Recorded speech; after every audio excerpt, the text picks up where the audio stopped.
Welcome to the channel. Listen and sleep. Make yourself comfortable.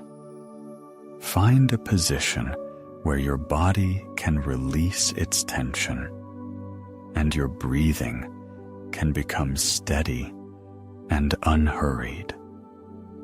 Let the noise of the day stay somewhere far away, beyond the edges of this moment.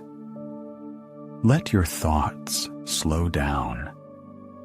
Let your body grow a little softer, a little heavier.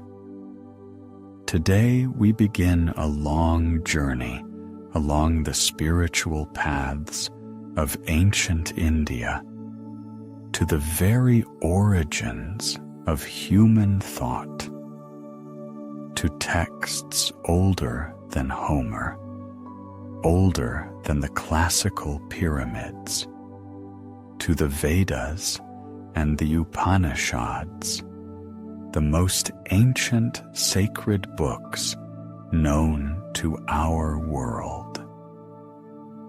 Imagine that there is nothing, absolutely nothing.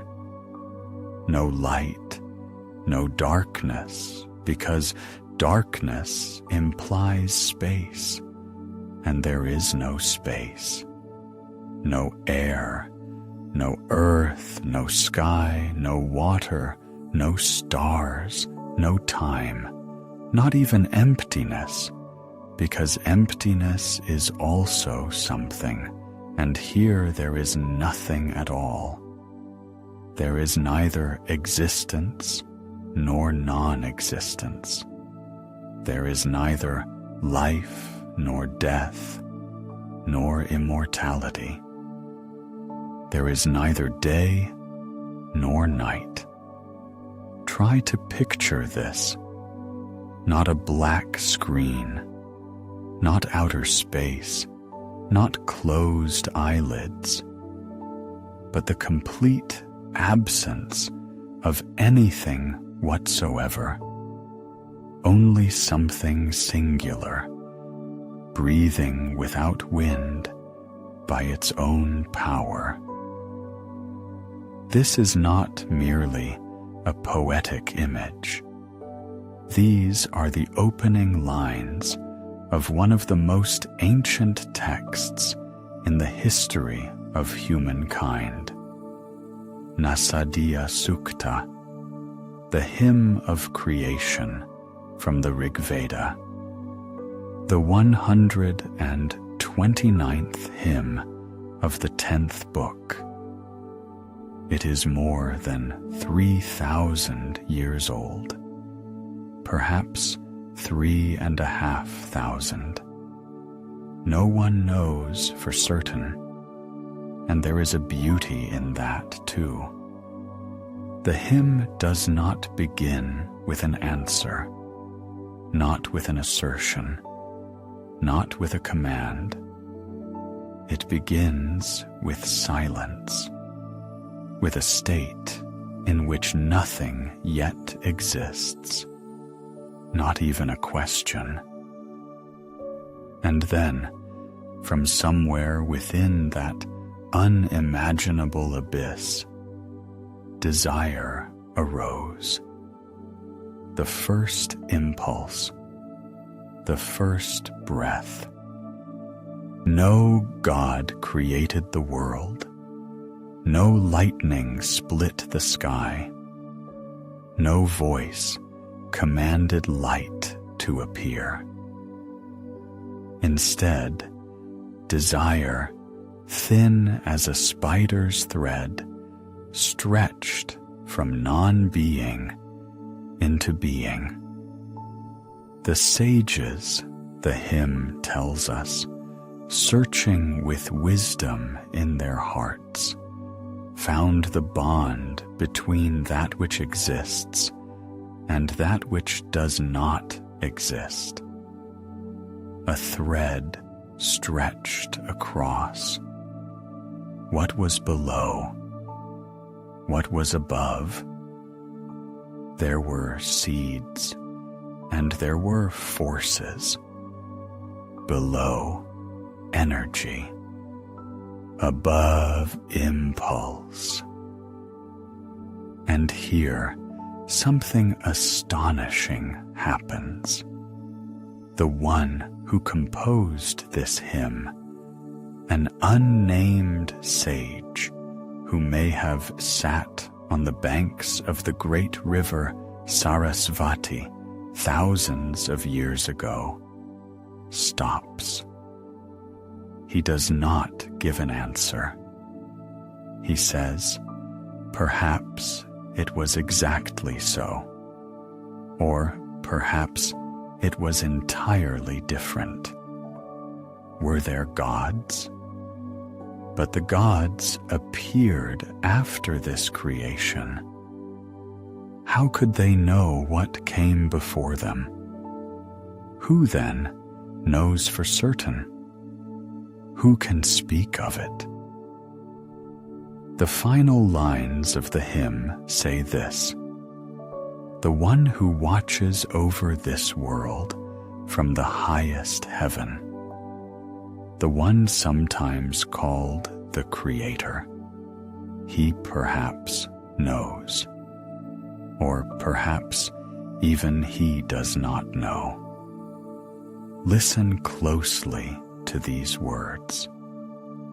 3,500 years ago, at the very dawn of civilization, someone dared to utter a thought that takes your breath away even today.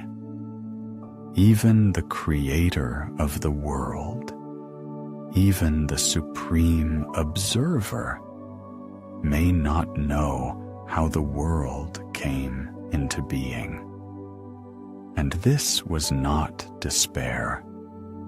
It was not cynicism. It was not idle talk. It was a beginning, the beginning of honest questioning, open and fearless, demanding no ready answer, only attention. In those distant times, other peoples were creating detailed stories about how gods molded the world from clay, how they cleaved the bodies of monsters, how they commanded the waters to part. The great myths of Mesopotamia, Egypt, early Greece, all provided an answer. Beautiful, convincing, final. But here, on the scorching plains of northern India, where monsoon rains flooded the fields and the sun blazed so fiercely that the earth cracked, someone sat down and quietly said, "Perhaps no one knows." And this became not the end of the conversation, but its true beginning. Nasadiya Sukta is only 7 stanzas, perhaps 40 lines in Sanskrit. A handful of words you could speak in a few minutes. But within these lines, like a seed inside its husk, everything that would later sprout in Indian thought over the course of millennia lies hidden. The question of what existed before the beginning, of where desire comes from, of whether gods can know more than humans, of whether there is anyone at all who knows everything. Centuries later, this tiny seed would send out shoots. The Upanishads, Vedanta, Yoga, Buddhism, Jainism, Entire forests of thought would grow from a single seed, from the courage not to know and the honesty to admit it. What kind of people created such a text? What kind of world surrounded them? They lived on the banks of rivers that no longer appear on any map. The river Saraswati, celebrated in the Rig Veda as the mightiest, most beautiful, greatest of all rivers, dried up long ago. Its bed was lost somewhere beneath the sands of the Thar Desert, and today it is remembered only through satellite images of ancient channels and the verses of Vedic hymns. But then, more than 3,000 years ago, it was full and wide. Along its banks stood settlements, sacrificial fires burned, columns of smoke rose from clarified butter. People watched the dawn and tried to understand what it was, this light being born from darkness. What it was, this world arising from nothing. They did not write down their discoveries. They had no writing, or more precisely, they did not consider it proper to use writing for sacred words. They trusted the voice. They trusted memory.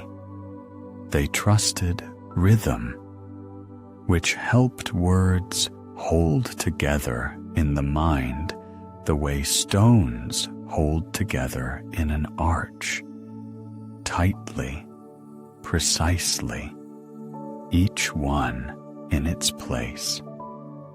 The teacher spoke a line, the student repeated it. Again and again, year after year, generation after generation. And that voice still sounds today, unbroken.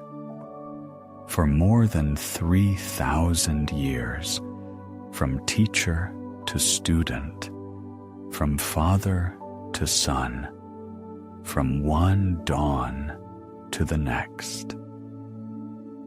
We stand at the threshold of an enormous world.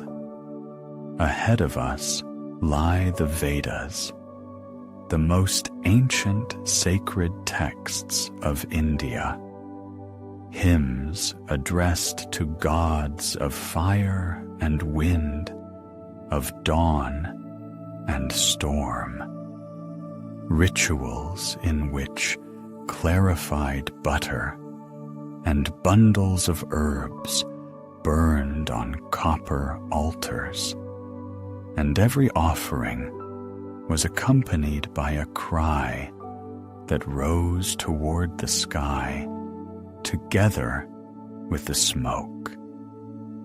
Melodies recorded not in notation, but in voice, the most ancient melodies known to humankind, incantations against illness, against fear, against insomnia and loneliness. And beyond the Vedas, beyond the rituals and hymns, lies the silence of the Upanishads.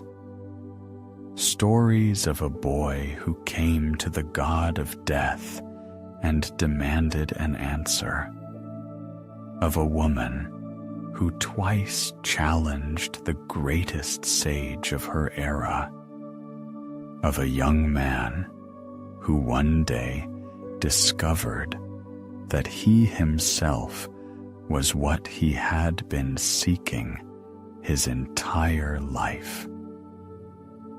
But first, fire, because everything here begins with fire.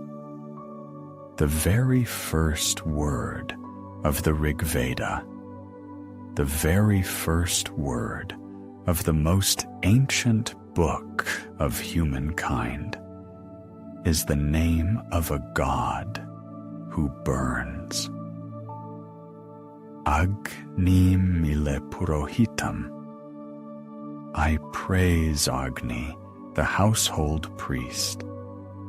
This is how the Rig Veda begins.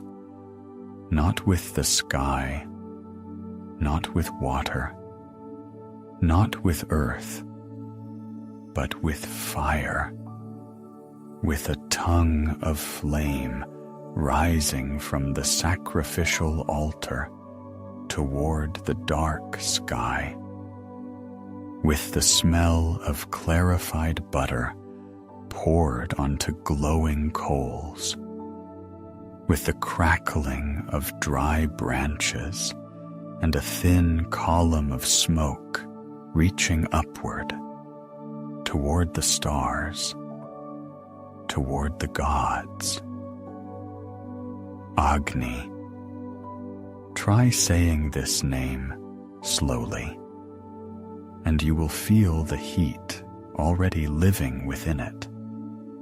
It is related to the Latin ignis, from which the English word for ignition descends.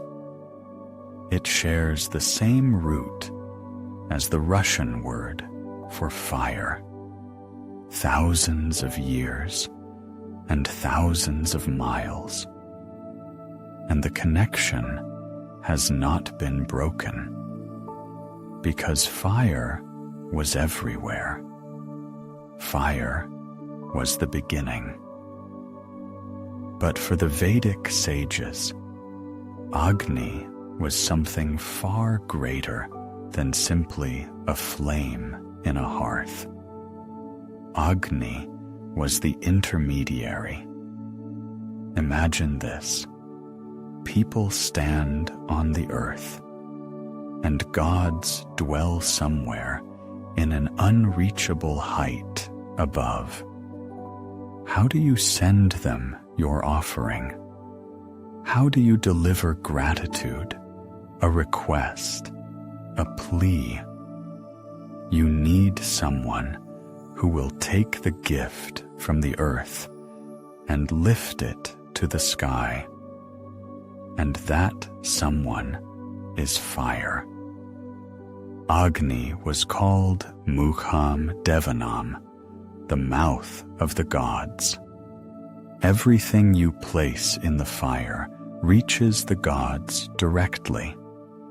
Butter, grain, herbs, they transform into smoke, and the smoke rises. It was a simple, beautiful, and profound idea. Fire as the messenger between worlds. Agna, the hymns say, has 7 tongues of flame. Each tongue bears its own name. The dark one, the sparkling one, the one swift as thought, the red one, the smoky one, the scintillating one, the all-devouring one. 7 tongues, and each carries its own offering to its own god. Agni exists in 3 forms. On earth, he is the fire of the sacrificial altar, the very one that burns before you when you stretch your hands toward the warmth. In the sky, he is lightning, a sudden flash cleaving the clouds, and in the cosmos he is the sun, the great fire that gives life to everything that breathes. 3 worlds, 3 fires, and all 3 are Agni. Now picture a Vedic ritual, yajna, a word that would become the foundation of all Vedic life for many centuries to come. Early morning, before dawn, when the sky is only just beginning to lighten at the horizon. On an open ground, enclosed by ropes with bundles of kusha grass tied to them, an altar has been built. It might be simple, 3 bricks laid in the shape prescribed by ancient rules, or it might be enormous, an altar in the shape of a soaring falcon made of 1,080 bricks, each one placed with a separate mantra. At the center of the altar, a hollow for the fire. The priest, the hotar, the one who invokes the gods, sits facing east. Beside him, the udgatar, the one who sings, and the advaryu, the one who performs the actions with his hands. 3 priests, 3 voices, 3 roles. On the ground before them, vessels of clarified butter, bundles of grass, grains of barley, milk, honey, everything that the earth shares with the sky. The fire is kindled, not with a match, not with a coal from another fire, but by friction. 2 wooden sticks, Aranas, male and female, are rubbed against each other, and from their union a spark is born. Fire, the Vedas say, is born anew each time. It is not carried over. It appears from nothing, from wood and effort, from the warmth of palms. And now the flame rises. The priest takes a wooden ladle, long as an arm, scoops up golden, clarified butter, and slowly pours it in a thin stream into the fire. The flame flares.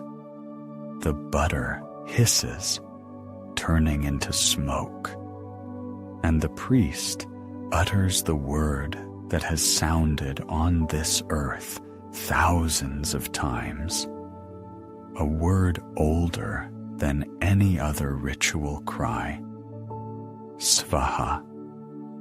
It means, may the offering be accepted. Svaha. A word like an exhalation, a word that ends every offering to the fire. The smell of ghee burning on coals is warm, buttery, faintly sweet. To it is added the fragrance of dried herbs, perhaps camphor, perhaps sandalwood. The smoke rises in a thin column, curling, unfurling in the morning air. birds begin to sing. The edge of the sky turns pink. The world awakens, and the first thing it sees is fire. The first thing it hears is Svaha. This ritual was called Agnihotra, the offering to Agni. It was performed twice a day, every day, at dawn and at dusk. Not on special holidays, not on great dates, but every morning and every evening, like breathing. The Brahmin, the head of the household, maintained the sacred fire in his home throughout his entire life. The fire was lit on the day of the wedding and did not go out until the master of the house died. When a person died, it was this same fire, the fire of his own home, the fire of his life, that lit the funeral pyre. Fire escorted you to the place where it had always sent its offerings, to the gods. Think about what life was like when fire stood at its center. A child was born and was brought to the fire. A boy came of age and received the sacred thread by the fire. A young man married, walking around the fire. Every morning, fire. Every evening, fire. Every offering, every act of gratitude, every prayer through fire. It was not an ornament of life, not an addition to it. It was life's axis, like a heartbeat, invisible but constant. And within this fire lay an idea that many centuries later would transform all of Indian thought. If Agni is the intermediary, if he carries offerings from earth to sky, from human to God, then what if this fire could be lit not outside, but inside? What if the altar is not a copper bowl filled with coals, but your own heart? What if breath is the true flame, and every inhalation an offering? This thought had not yet been spoken. It was waiting for its moment, smoldering like an ember beneath the ash. But it was here, from the very beginning, hidden in that very first word. And for now, the fire burned outside, and the sages sang. They sang hymns they had composed themselves, and hymns they had heard from their fathers, and hymns that, they believed, had been revealed to them from above. They gathered these hymns, 1,028 songs, into a great collection without equal in the world. This collection was called the Rig Veda, and it had sisters. The word Veda means knowledge, not a book, not a scripture, not a set of rules, but knowledge. That which was seen, heard, realized. The Vedic sages called themselves rishis, meaning those who see, not those who invent, not those who compose, but those who see. They believed the hymns were not created by humans. The hymns had always existed, just as stars exist before anyone sees them. The rishis merely caught them, the way an ear catches a distant sound. That is why the Vedas are called Shruti, that which is heard. There are 4 Vedas, 4 great collections, 4 streams of a single river, 4 voices merging into one chorus, each with its own character, its own purpose, its own music. The Rig Veda is the eldest sister, the most ancient, the most vast. 1,028 hymns, 10,552 verses. It is likely about 3,500 years old, and the core, the earliest songs, may be even older. These are hymns of praise addressed to the gods, to Agni, to Indra, to Varuna, to Ushas. In them you find admiration, gratitude, request, wonder. In them you find dawn and thunderstorm, lightning and river, fire and wind. The Rig Veda is the voice of people lifting their eyes to the sky. Beside it stands the Samaveda, the Veda of melodies. If the Rig Veda is words, then the Samaveda is the music in which those words are clothed.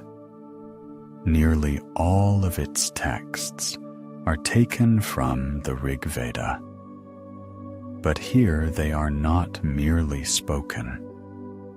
They are sung.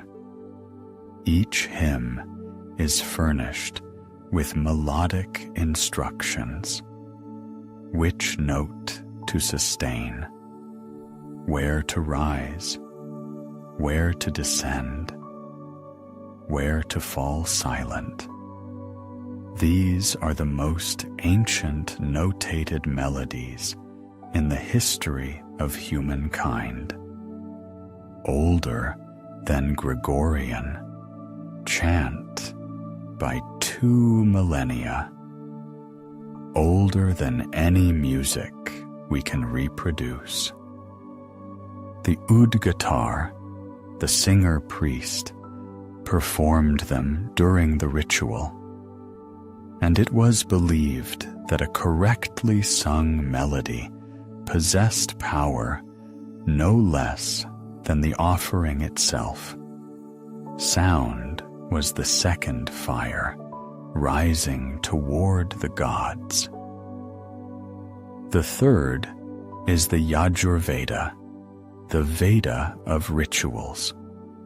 If the Rig Veda is praise and the Samaveda is melody, then the Yajurveda is the hands, a practical guide, what to do, in what order, with what words to accompany each action, when to light the fire, how to arrange the wood, at what moment to pour the butter, how many grains to place, which direction to face.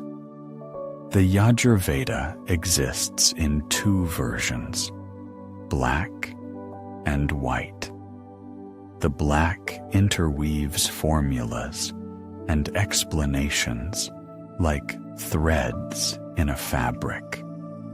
The white separates them, formulas on their own, interpretations on their own. This was a debate about how to teach, together in parts. A debate that is itself thousands of years old. And finally, the Atharva Veda, the youngest sister, the most unusual, the most earthly.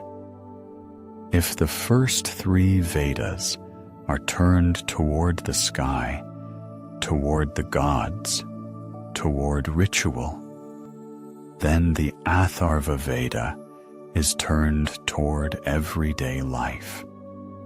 In it, you find incantations against fever, against snakebite, against nightmares, spells for love and for the protection of the home, prayers for a child's health and for a good harvest.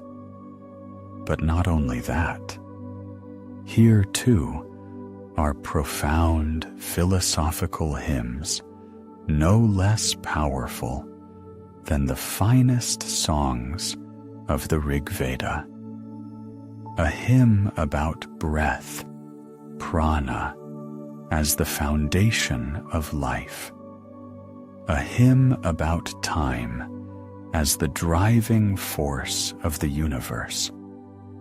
A hymn about the earth, the Prithvi Sukta, one of the most beautiful texts in Vedic literature, in which the earth is described as a mother bearing upon herself mountains and rivers, forests and villages, all languages and all peoples. 4 Vedas, 4 walls of a single temple, praise, melody, action, and daily life. Together, they encompassed all of existence, from birth to death, from the morning prayer to the evening incantation, from cosmogony to the healing of a sore tooth. And each Veda had its own internal structure, like a tree with trunk, branches, leaves, and flowers. The trunk is the Samhita, the collection of hymns itself. The most ancient layer, the living heart of each Veda. Then came the Brahmanas, prose texts explaining the ritual, why this offering is made in precisely this way, what each gesture symbolizes, which myth stands behind each action. The Brahmanas are both instruction and theology, an attempt to understand not only how, but why.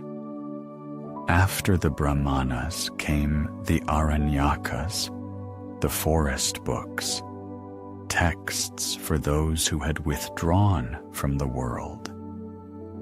And finally, at the very summit, the Upanishads, the crown of Vedic thought, about which we shall hear more.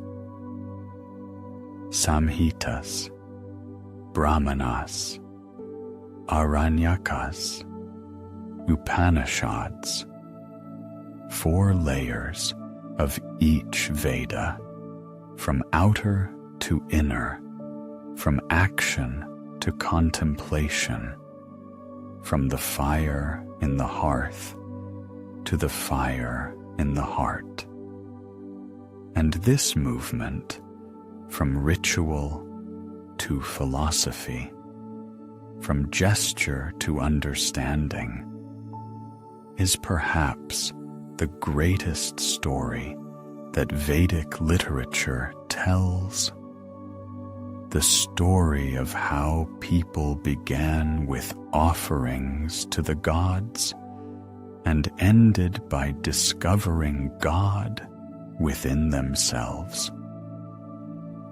But this body of texts has one more astonishing quality that sets it apart from every other sacred book in the world.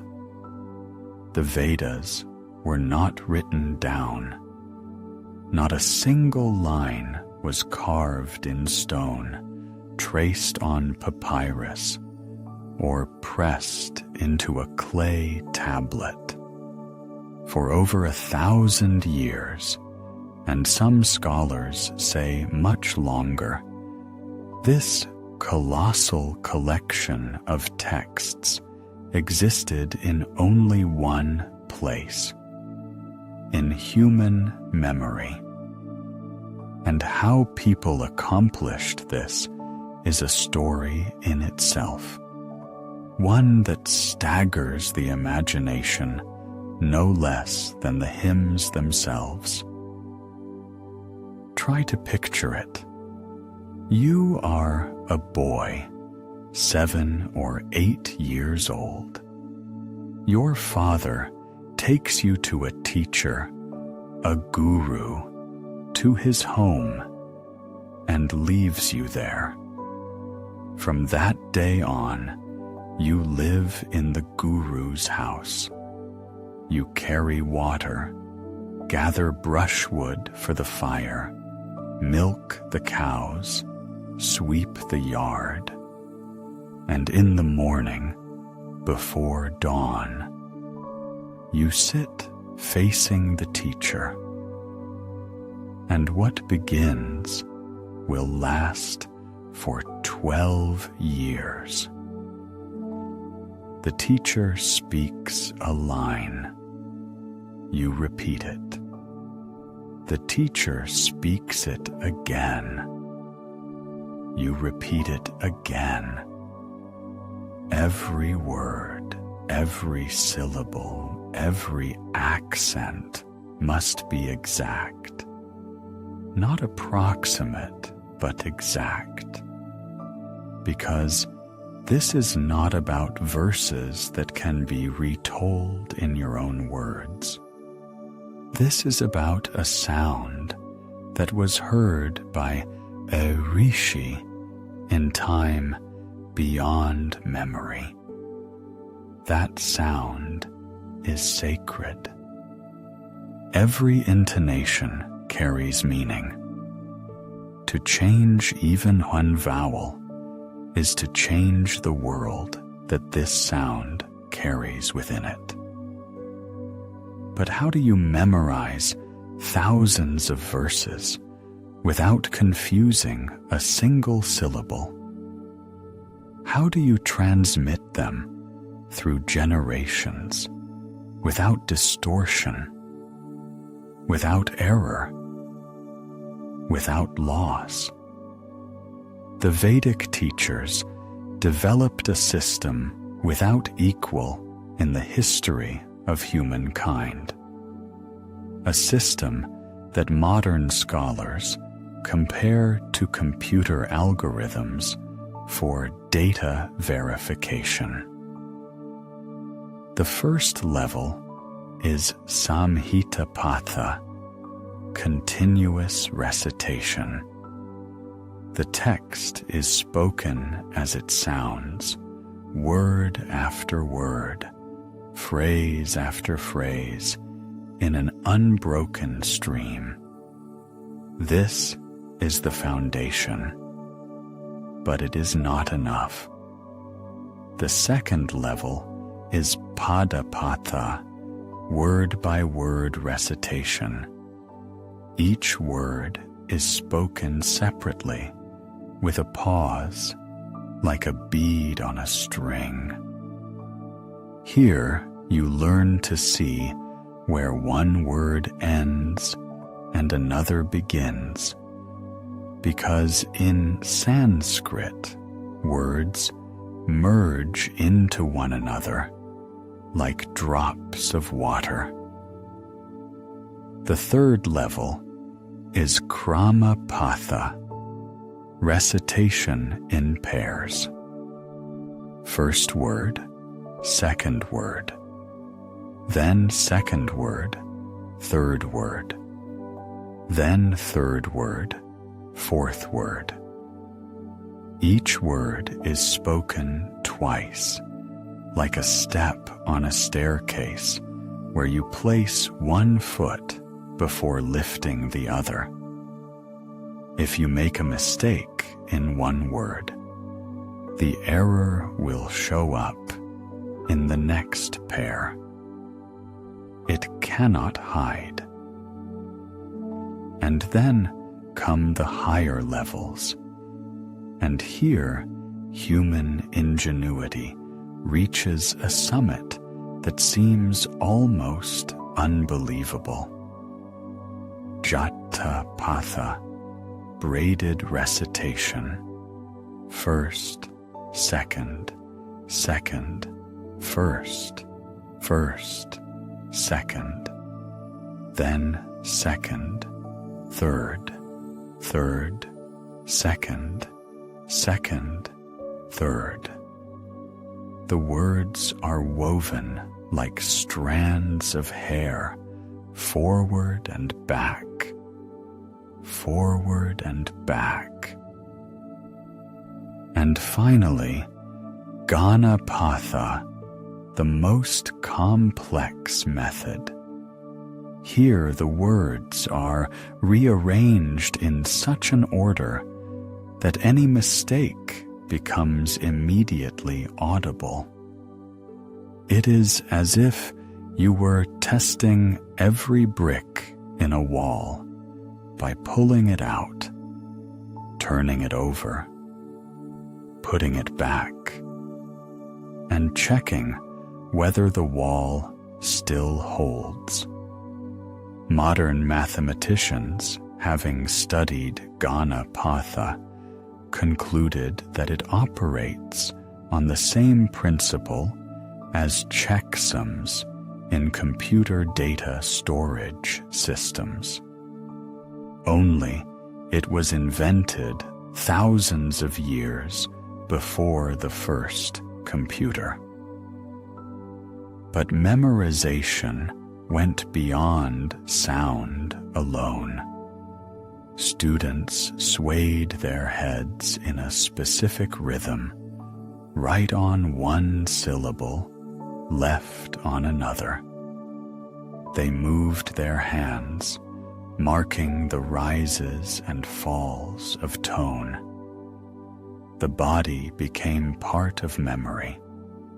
Not only the mind, not only the tongue, but the entire body memorized the text.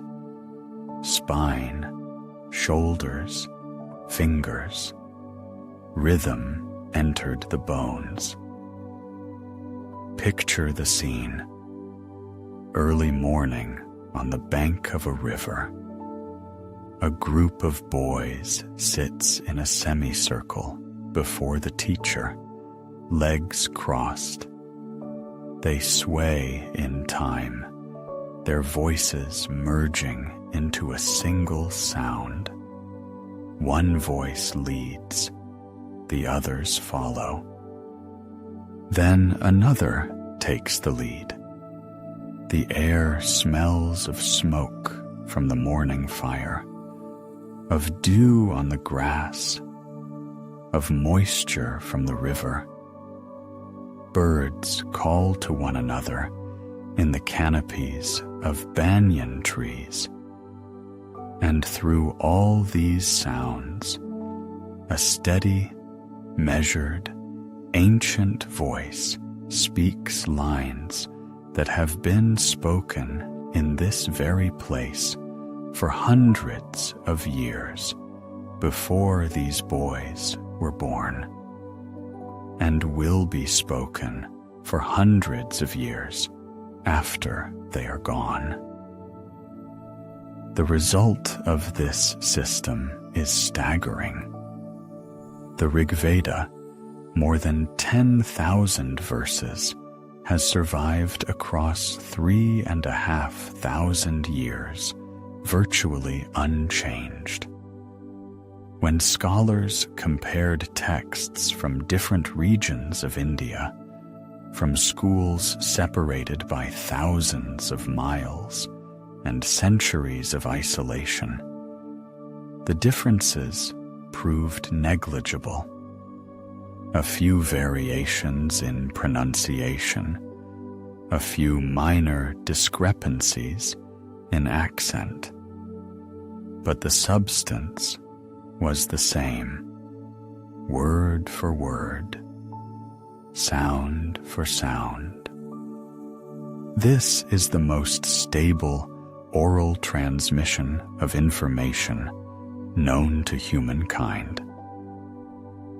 In 2003, UNESCO recognized the Vedic tradition of oral recitation as a masterpiece of the intangible heritage of humanity. Of the more than 1,000 schools that once existed in India, only 13 have survived to our day. 13 slender threads connecting us to a voice that first sounded before the dawn of written history. 13 families in which a father still teaches his son as his father taught him, as thousands of fathers taught thousands of sons before them. And here is what is remarkable. That voice has not fallen silent. Right now, at this very moment, somewhere in southern India, perhaps in Kerala or Tamil Nadu, a boy sits facing a teacher and repeats the same words, the same rhythm, the same swaying of the head, a living voice traveling through 3,500 years without interruption, without a single written record, without a single document, only from throat to ear, from ear to memory, from memory to throat, like fire passed from one candle to another, never diminishing. But within these hymns, so carefully preserved, an entire world lived, a world of gods, vivid, alive, mighty, changeable, a world in which every thunderstorm was a battle, every dawn a miracle, and every cup of a strange drink could open the gates to another realm. And this world is worth telling about in more detail. Among all the Vedic gods, one towered above the rest, not through wisdom, not through beauty, but through sheer, unstoppable, thundering power. Indra, king of the gods, the wielder of the thunderbolt. More hymns are devoted to him than to any other deity in the Rig Veda. More than 250 songs, nearly a quarter of the entire collection. He was the favorite, the hero, the protector. He was the one people turned to when the sky grew dark and the rain would not come. And the rain would not come because Vritra had locked it away. Vritra, a dragon, a serpent, a creature without arms or legs, lying across the rivers and clouds.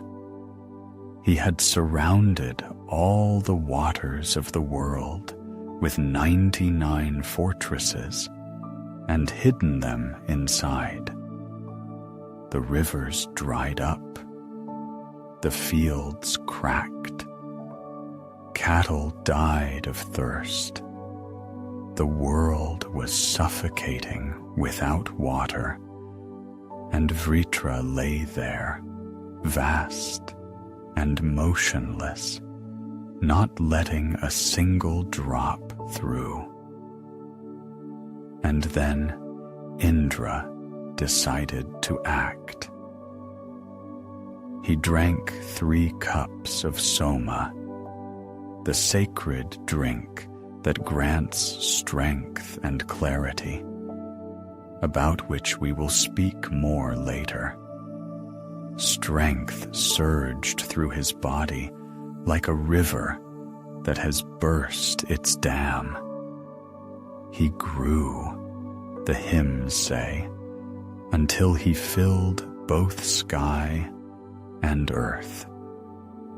The divine craftsman, Tvashtar, forged the Vajra for him, the thunderbolt, a weapon like lightning itself.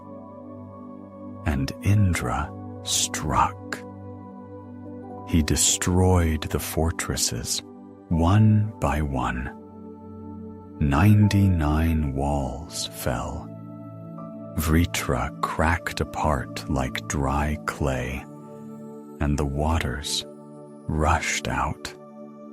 Rivers ran toward the sea, rains poured from the sky, and the earth could breathe again.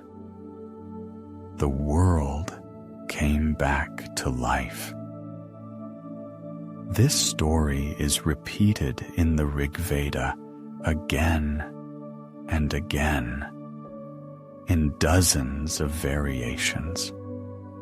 It was not merely a myth.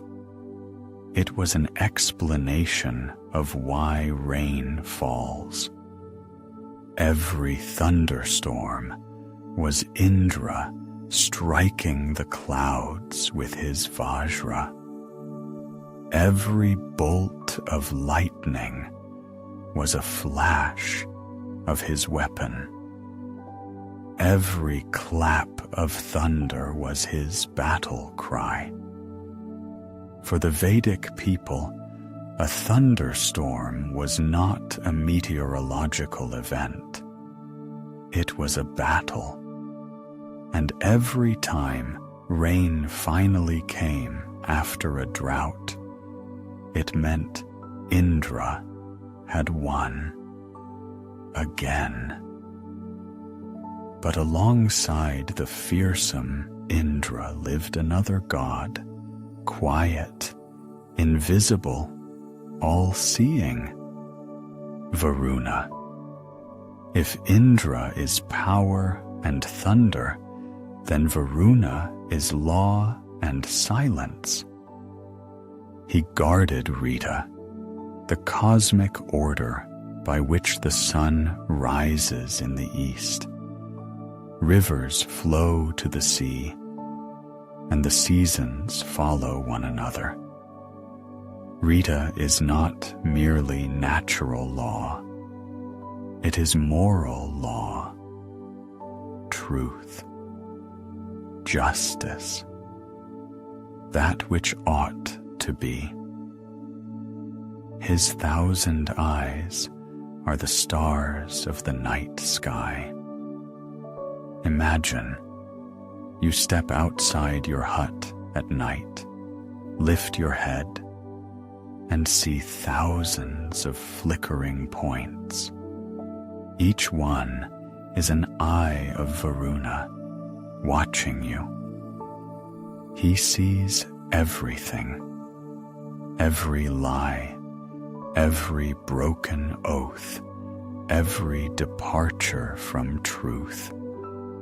People came to Varuna with prayers of repentance, among the most touching in the Rig Veda. Not demands, not requests for wealth, but a quiet, almost childlike confession. I have sinned, I have erred, forgive me. Untie my sins like a rope, knot by knot. And then morning would come, and with it came Ushas, the goddess of dawn. About 40 hymns are devoted to her, and each one is a small masterpiece. Purple horses draw her chariot across the edge of the sky. She opens the gates of the day like a bride parting a curtain. The clouds around her are like wedding ornaments. She bears her body like a dancer before an audience, and the whole world holds its breath. The poet calls her the life of all life, the breath of all breaths, light that is born anew each day. Ushas never ages, though millennia pass. People grow old, cities crumble to dust, but she rises every morning, young and radiant, as if for the first time. There is something incredibly alive in these hymns. The Vedic gods are not distant, not abstract, not frightening. They are like people, only larger, brighter, more powerful. Indra feasts and drinks Soma. Varuna grows sad when his friend Vasishtha stops visiting him. Ushas dances and smiles. This is a world in which there is no impassable wall between humans and gods. There is fire, and through it you can talk. And there is one more mystery, a mystery that has tormented researchers for 2 centuries now. Soma, simultaneously a god and a drink. The 9th book of the Rig Veda is devoted entirely to it. 114 hymns about how Soma is gathered, pressed with stones, filtered through sheep's wool, mixed with milk and water. The juice is described as golden or brownish red, with a sharp, astringent taste. The one who drinks it gains strength, clarity, visions. The gods drink Soma. Indra drinks Soma before battle. Soma is the ambrosia of the Vedas, the nectar of immortality. But what was it? What plant? No one knows for certain. The tradition was lost somewhere over the centuries when Vedic tribes migrated from mountainous regions to the plains, where this plant may not have grown. Scholars have proposed dozens of candidates: ephedra, fly agaric, Syrian rue, wild rhubarb, cannabis. The debates continue. But one thing is clear: Soma was not merely a hallucinogen. It was a sacred substance, a bridge between worlds, a liquid fire that lifted humans toward the gods just as smoke lifts an offering. Soma was called the child of the sky, the child of the earth. They said it grew on mountains, reachable only by eagles. They said that moonlight itself was Soma, flowing across the sky. A curious detail: the Vedic gods bear a strange resemblance to the gods of the Avesta, the sacred text of Zoroastrianism, the religion of ancient Persia.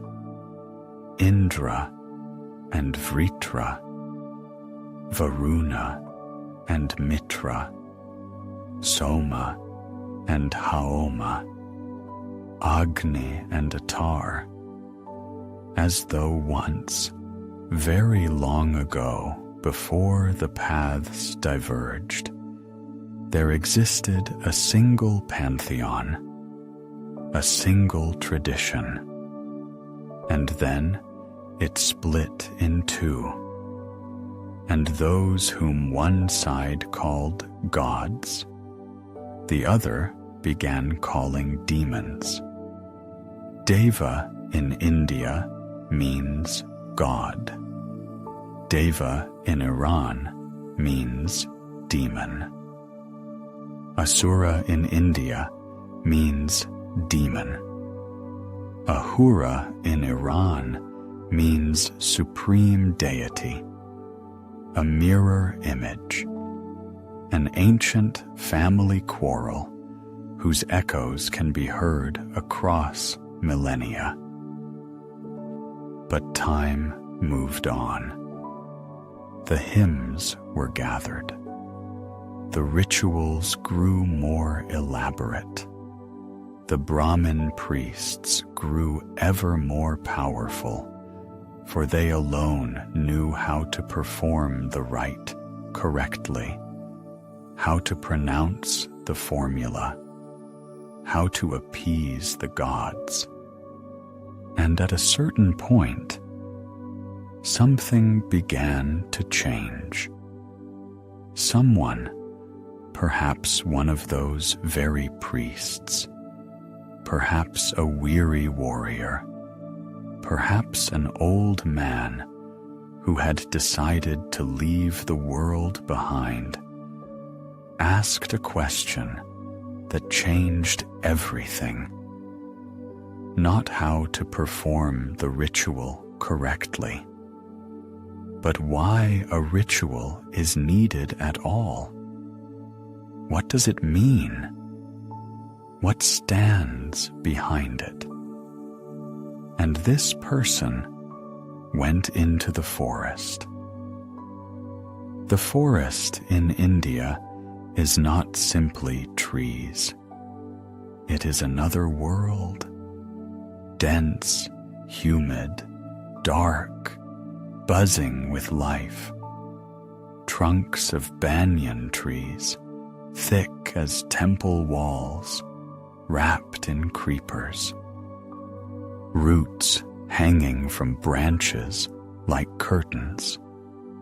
The cries of monkeys, the rustling of snakes, the chirring of cicadas, an endless, pulsing sound that resembles the breathing of the forest itself.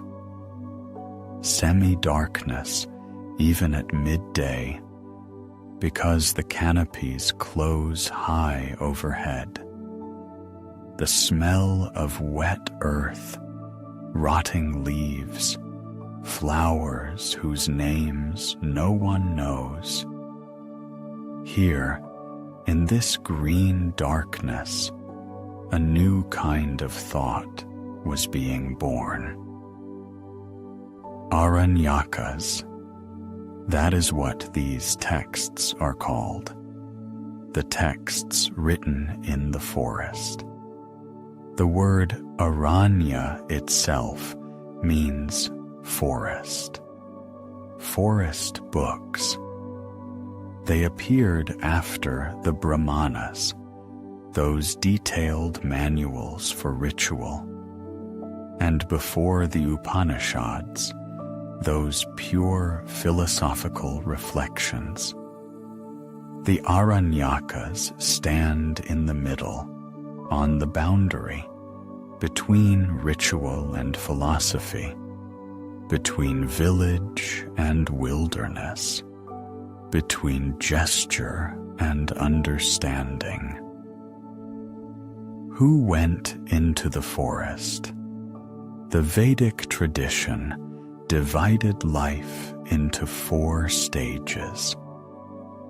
The first was brahmacharya, the stage of studentship, when a young person lives in the teacher's home and memorizes the Vedas. The second was grihastha, the life of the householder, family, children, work, daily rituals. The third was vanaprastha, withdrawal into the forest. When the children had grown, when obligations were fulfilled, when gray had appeared at the temples, a person would hand his affairs to his son, and, together with his wife or alone, would move to the edge of the village, toward the forest. Not away from the world, but toward a different world. A world of questions instead of answers. And here is what is remarkable.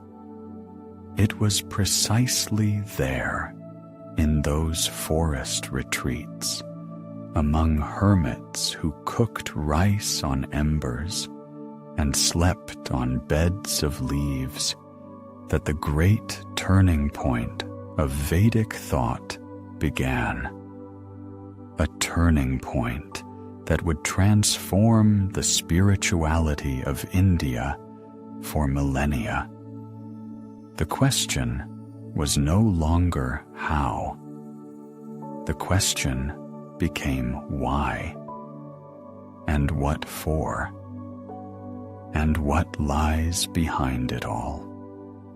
The Brahmanas had said, if you perform this ritual correctly, fire of a specific size, butter of a specific quantity, mantra with a specific accent, then the gods are obliged to give you what you ask for. The ritual worked like a mechanism, like a transaction. You give, you receive. But in the forest, someone asked, "What if the point is not the butter? What if the point is not the mantra? What if the entire ritual is a symbol of something greater?" There is a hymn in the Rigveda, the Purusha Sukta, that stands at the very crossroads between the old way of thinking and the new.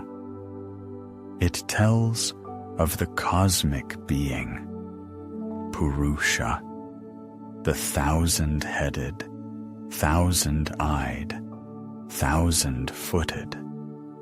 The gods sacrificed him, the first sacrifice, the sacrifice before all sacrifices. From his mind arose the moon, from his eyes the sun, from his breath the wind, from his mouth Indra and Agni, from his feet the earth, from his navel the space between sky and ground.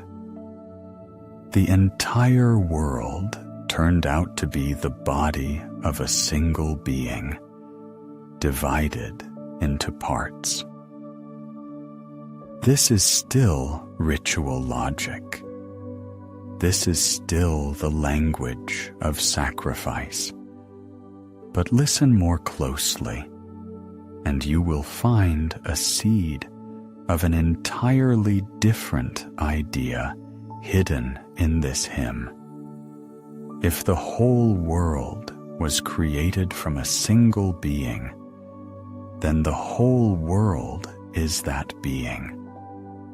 If your mind is the moon, and your eyes are the sun, and your breath is the wind, then you are not separate from the world. You are part of it. No, not a part. You are it. The world was created from consciousness, and therefore the world is consciousness. The forest sages began to unfold this thought, slowly, carefully, the way you unwind a thread from a cocoon. They began to ask, if the ritual is a reflection of a cosmic process, then can the ritual be performed without external objects? Without butter and fire, without altar and mantra, but only within.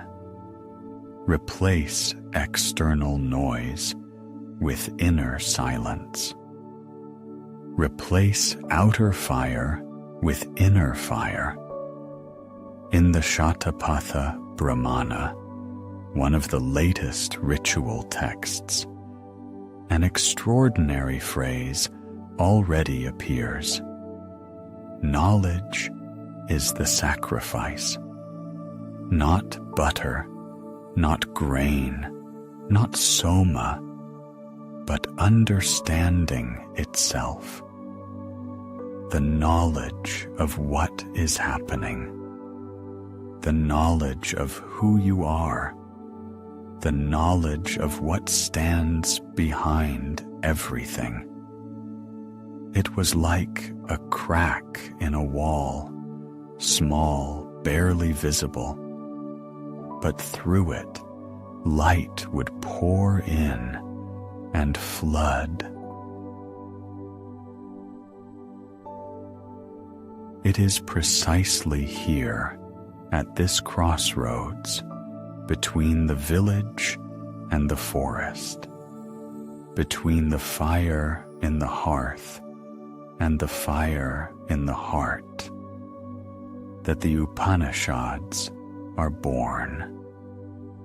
The word Upanishad literally means to sit near. A student sits near a teacher and listens, not in a temple, not in a public square, but in silence, one-on-one, in a forest retreat where trees rustle and birds sing. Secret knowledge transmitted from mouth to mouth, from heart to heart. And the first story the Upanishads tell is the story of a boy who came to death. His name was Nachiketa, and he was the son of the sage Vajashravas. His father was preparing a great sacrifice, Vishvajit, a sacrifice in which you must give away everything you own. Everything. Cattle, grain, land, possessions. Give it to the gods, give it to the priests, give it to those in need. Such was the price of blessing. But Vajashravas cheated. He began giving away old cows, cows that no longer gave milk, that could barely stand on their legs, blind, lame, past their prime. In form, a sacrifice. In substance, a deception. The boy watched this and felt something tighten inside him. He could not put into words what exactly troubled him, but he felt the falsehood, the way a child feels the lies of adults before being able to name them. And so, Nachiketa went to his father and asked, "Father, I too am yours. You must give away everything you have. To whom will you give me?" His father did not answer. Nachiketa asked a second time. His father was silent. Nachiketa asked a third time. And then Vajashravas, irritated, perhaps not so much by the question as by the truth standing behind it, snapped, "I will give you to Yama. To Yama, the god of death." He said it in anger. He did not mean it. But a word spoken during a ritual is not simply a word. It has power. And Nachiketa took it literally. He rose and walked. He walked toward death the way you walk to a neighbor's house, simply and directly, without hesitation. Picture this boy. He walks alone down a dusty road, past fields and groves. Heat, the drone of insects, the heavy sun. He walks to a place from which people travel in only one direction. But he is not afraid. Or perhaps he is afraid. But he walks, because there is something stronger than fear. Perhaps it is honesty, perhaps stubbornness, or perhaps it is that very thirst for knowledge that drives all the Upanishads. Nachiketa arrives at the house of Yama, but Yama is not there. The god of death is away somewhere, busy with his affairs, and the boy sits down at the threshold and waits. 1 day, 2 days, 3 days, 3 nights, without food, without water, under the open sky, a child at the doorstep of death, waiting for the master of the house. When Yama finally returns, his servants are horrified. A guest, a Brahmin, the son of a sage, has spent 3 days without food in their home. This is the gravest violation of hospitality, a great sin. Yama is shaken. He addresses the boy with respect and offers 3 boons, 1 for each night of waiting. The first boon, Nachiketa asks for his father. Let Vajrashravas find peace. Let his anger subside. Let him greet his son with joy when the boy returns. Yama agrees. This is easy. The second boon is knowledge of the sacred fire, the Nachiketa fire, the celestial fire that grants immortality in the world of the gods. Yama agrees to this as well.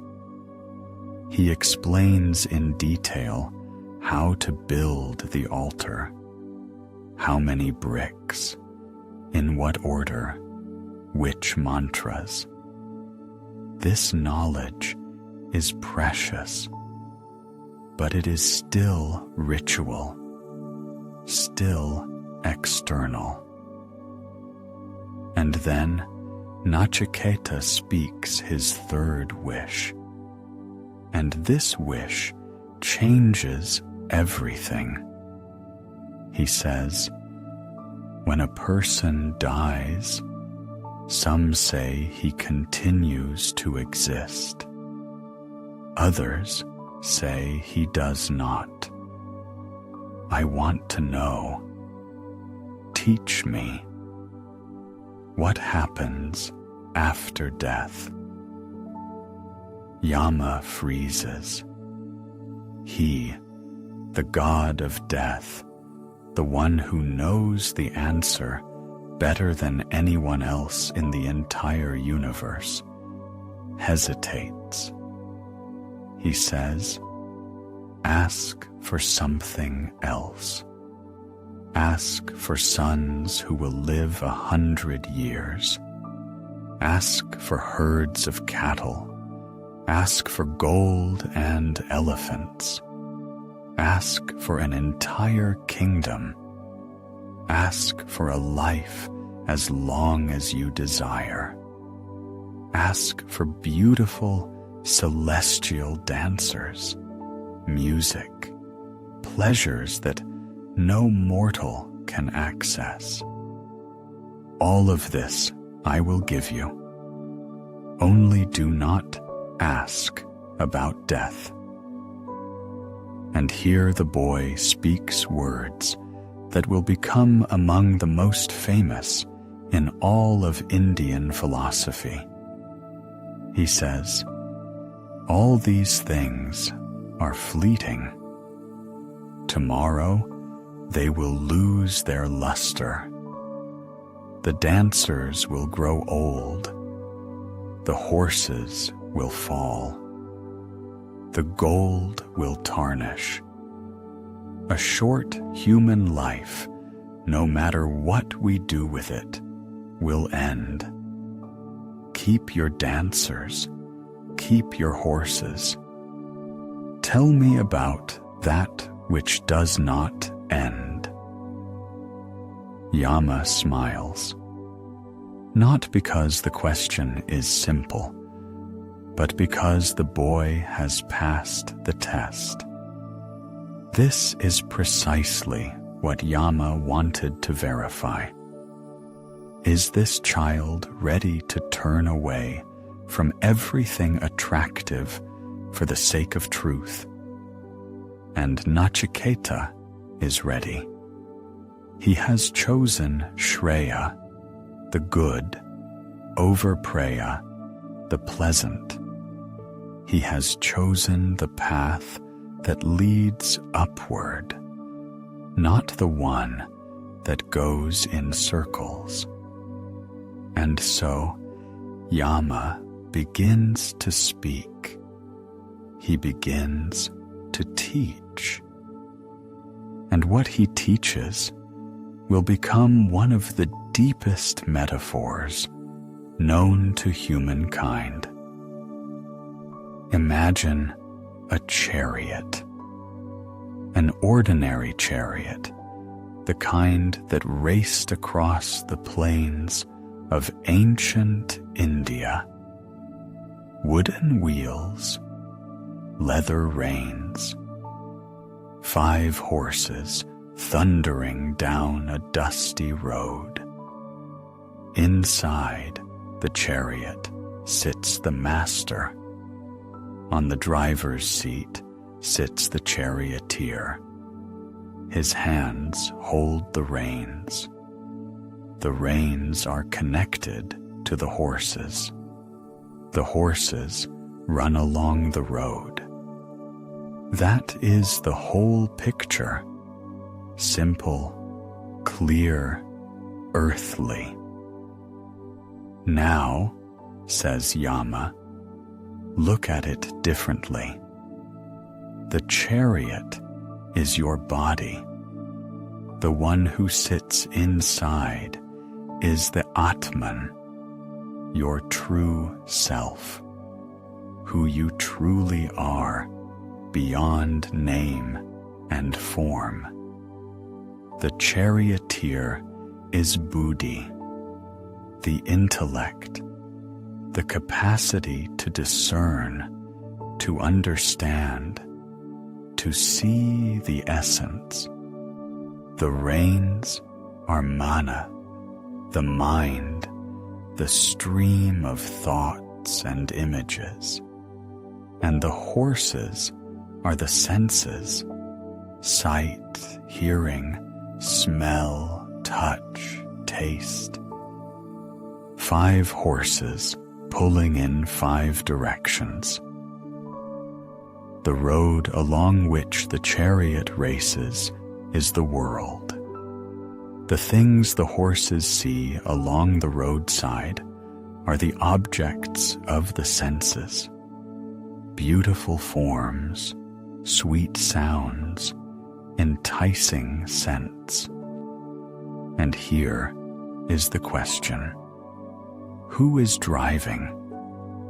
If the charioteer holds the reins firmly, if the intellect governs the mind and the mind governs the senses, then the chariot goes where the master wishes. It moves steadily, confidently, toward its destination. But if the charioteer has weakened, if he has dozed off, if he has let go of the reins, Then the horses run wherever they please. One spotted a bright flower and veered toward the roadside. Another caught the scent of water and bolted toward the river. A third was startled by a shadow and galloped away. The chariot is thrown from side to side. The master inside can do nothing, and the road leads nowhere.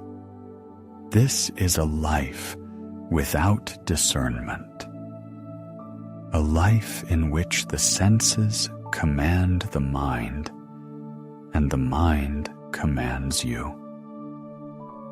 You know this feeling. Everyone does.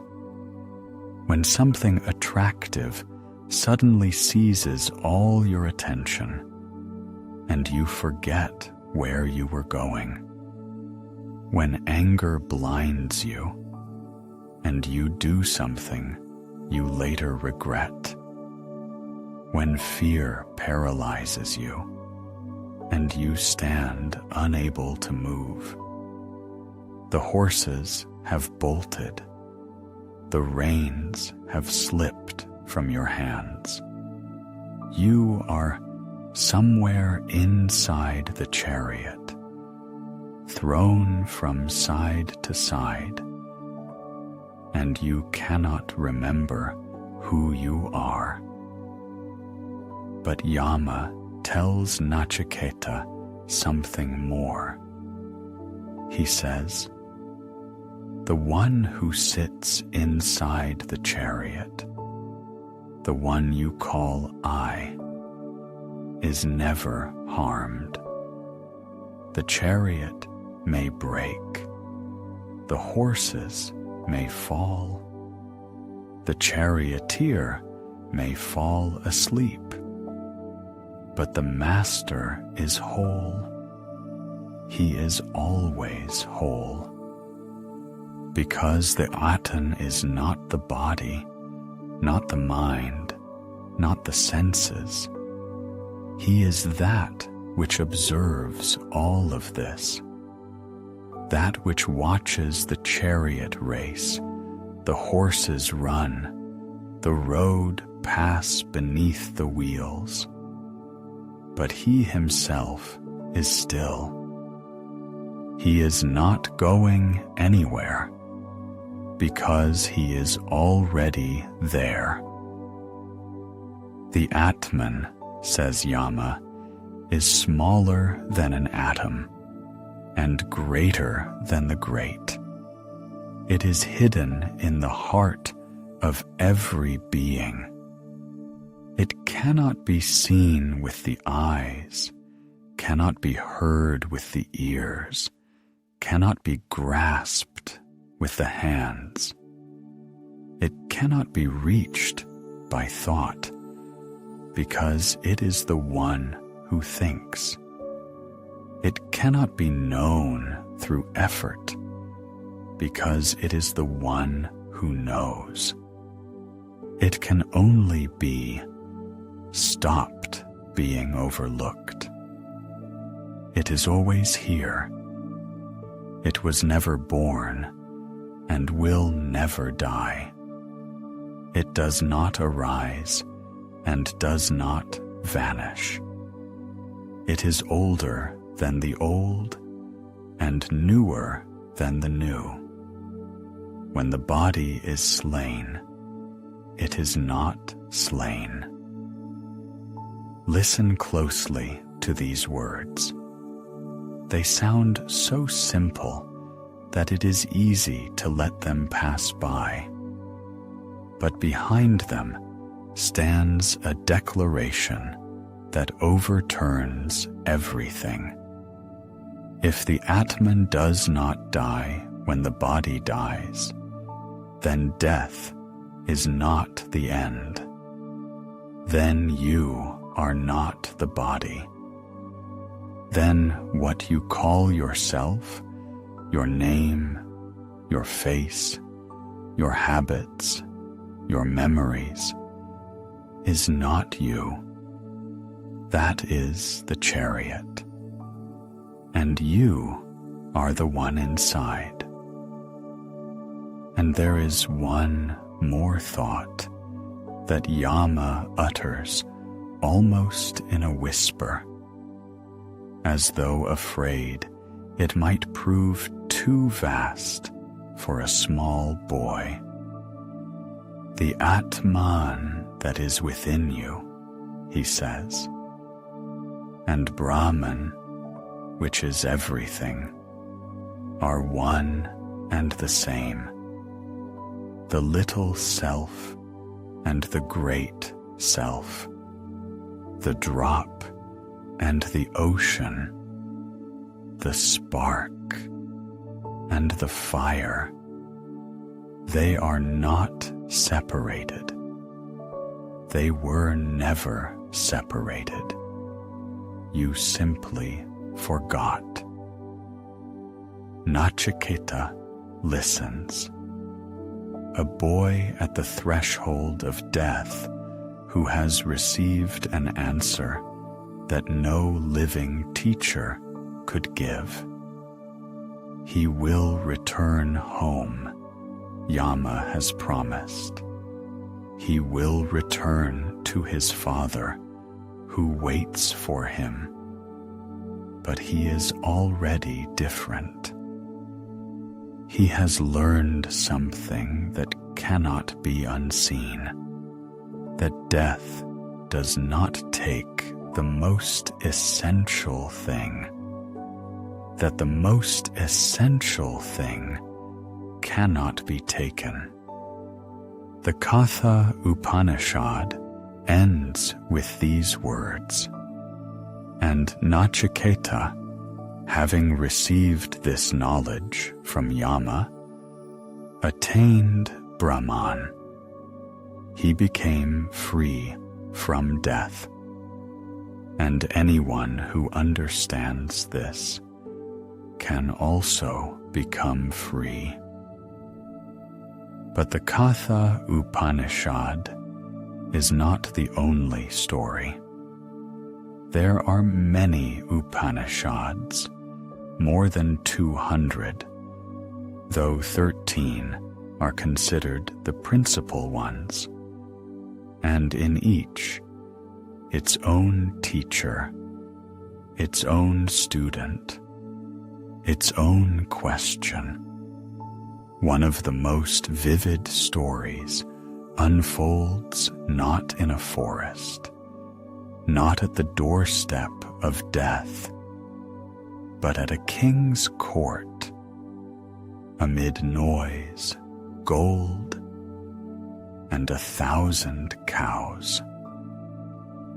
King Janaka of Videha was an unusual ruler.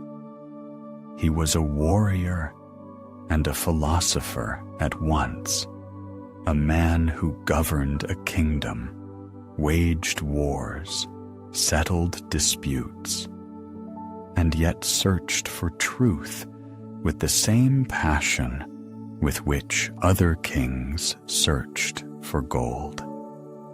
His court at Mithila was open to sages from all across India. He invited them, fed them, listened to them, argued with them. And one day, he decided to hold a great debate, a contest of sages, the likes of which the world had never seen. The prize was royal. 1,000 cows, and tied to the horns of each 10 gold coins. 10,000 gold coins gleaming in the sunlight, clinking with each movement of the animals. 1,000 cows stood in a pen, awaiting the winner. Sages had gathered from everywhere, the finest scholars of the Vedas, the finest philosophers, the finest debaters. Each was certain that he knew more than all the others. And then Yajnavalkya appeared among them, the greatest sage of his era, a man bold, confident, brilliant. He looked at the cows, looked at the sages, turned to his student, and said, "Drive the cows home." Just like that, without discussion.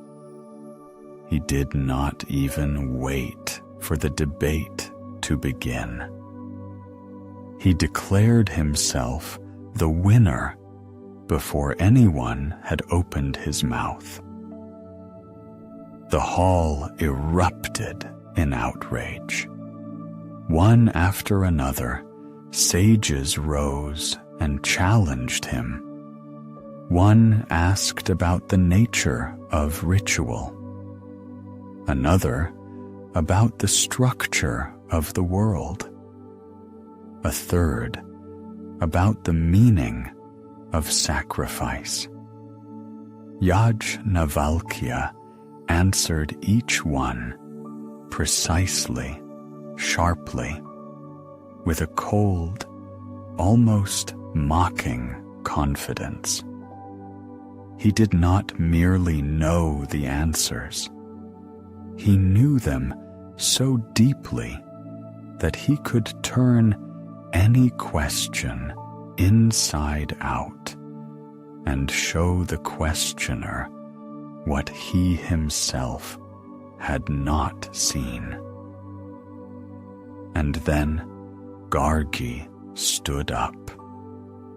Gargi Vachaknavi, the daughter of the sage Vachaknu, a woman philosopher, one of the 9 jewels adorning the court of King Janaka. In a world where philosophy was almost exclusively a male occupation, she did not merely attend. She asked questions that took men's breath away. Gargi approached Yajnavalkya and began asking, but not about rituals, not about mantras, not about gods. She asked about the fabric of reality, about what the world is woven from. She asked, "What is water woven upon?" Yajnavalkya answered, "Upon wind." "What is wind woven upon?" "Upon space." "What is space woven upon?" "Upon the world of the Gandharvas." And so on, layer after layer, world after world, deeper and deeper toward the very foundation of existence. Each answer gave rise to a new question. Each layer concealed yet another beneath it. Yajnavalkya began to notice that Gargi would not stop.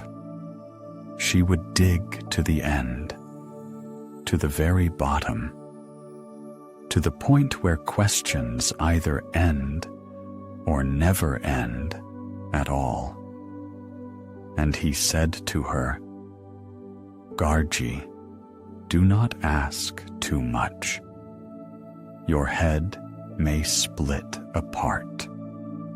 There are questions that cannot be answered, not because there is no answer, but because the answer is too vast for words. Gargi fell silent. She stepped back, but she did not give up. She left, and she returned with a different question. This time, she asked about Akshara, the imperishable, the indestructible, that which lies beyond everything. What is the fabric upon which all else is woven? What is the foundation of foundations? And Yajnavalkya answered. He described Akshara, that which is neither coarse nor fine, neither short nor long, neither wet nor dry, that which has neither shadow nor darkness, neither wind nor space, that which clings to nothing, that by whose command the sun and moon stand apart, that by whose command minutes become hours, hours become days, days become years, that without which nothing exists, and that which itself needs nothing. Gargi listened. She turned to the hall, to the sages frozen in their seats, and spoke words that all of Indian philosophy would remember. Honored Brahmins, you may consider it a great achievement if you leave this place merely bowing to him. None of you will defeat him in debate. She acknowledged his supremacy, but she acknowledged it as an equal, as one who had the right to test him. She was the only one who challenged Yajnavalkya twice, and the only one whose challenge he took seriously. This story is from the Brihadaranyaka Upanishad, one of the most expansive and profound of the Upanishads. And in this same Upanishad, at that same court, another story unfolds, perhaps the most tender of all that Vedic literature preserves. A story not about debate, but about love. Yajnavalkya, that same bold sage who had defeated everyone in the contest, decided to renounce the world. He had won. He had received his cows. He knew more than anyone. And now he wished to leave, into the forest, into silence, into that fourth stage of life, sannyasa, complete renunciation, when a person leaves everything behind and goes in search of that which cannot be found in the world. Yajnavalkya had two wives, Katyayani and Maitreyi. Katyayani was an ordinary woman, caring, domestic, practical. Maitreyi was different. She thought about the eternal. She asked questions that gave her no peace. She wanted to understand, not merely to know, but truly to understand. Yajnavalkya called them both and said, I am leaving. My possessions, the house, the cattle, the land, the gold, I will divide equally between you. Katyayani accepted her share in silence. But Maitreyi paused. She looked at her husband and asked, if all this land, filled with wealth, were mine, would it make me immortal? Yajnavalkya answered honestly, no. Your life would be the life of a wealthy person. But there is no hope of immortality through wealth. And then Maitreyi spoke words that ring across the millennia. Then what use is that which will not give me immortality? Tell me instead what you know, that for which you are leaving, that which you have found. Yajnavalkya stopped. This man, accustomed to winning arguments, accustomed to boldness and certainty, suddenly softened. He said, you have always been dear to me, and now you say what is dear. Sit down. I will explain. But listen carefully. And he began to speak about love. Not romantic love, not passion, not attachment, but the nature of all love. He said, a wife loves her husband not for the husband's sake. A wife loves her husband for the sake of the Atman that lives in the husband. And a husband loves his wife not for the wife's sake, but for the sake of the Atman that lives in the wife. Children are loved not for the children's sake, but for the sake of the Atman within them. Wealth is loved not for wealth's sake, but for the sake of the Atman. Gods are loved not for the god's sake, but for the sake of the Atman. The entire universe is loved not for the universe's sake, but for the sake of the Atman. Think about that. Every time you love a person, a place, a melody, the morning light, the smell of rain, you feel something. Not simply pleasure, not simply attachment.